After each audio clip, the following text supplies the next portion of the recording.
Governor, what about our CBS News polling, which does show that a majority of Americans, more than 50%, support mass deportations? Look, we fix this issue with a bill that is necessary, but the issue on this is what happens when you don't want to solve it. You demonize it.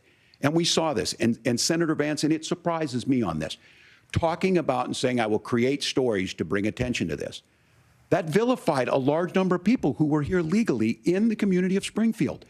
The Republican governor said, it's not true, don't do it. There's consequences for this. There's consequences. We could come together. Senator Langford did it. We could come together and solve this if we didn't let Donald Trump continue to make it an issue. And the consequences in Springfield were the governor had to send state law enforcement to escort kindergartners to school. I believe Senator Vance wants to solve this, but by standing with Donald Trump and not working together to find a solution, it becomes a talking point. And when it becomes a talking point like this, we dehumanize and villainize other human beings.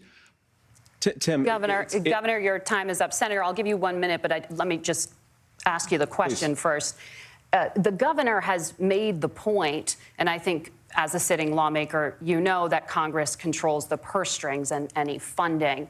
So you have said repeatedly that Donald Trump would, through executive action, solve this. Do you disagree that Congress controls the purse strings and would need to support many of the changes that you would actually want to implement? You have 1 minute. Look, Margaret, first of all, the gross majority of what we need to do at the southern border is just empowering law enforcement to do their job. I've been to the southern border more than our borders are. Kamala Harris has been, and it's actually heartbreaking because the Border Patrol agents, they just want to be empowered to do their job. Of course, additional resources would help, but most of this is about the president and the vice president empowering our law enforcement to say, if you try to come across the border illegally, you've got to stay in Mexico, you've got to go back through proper channels.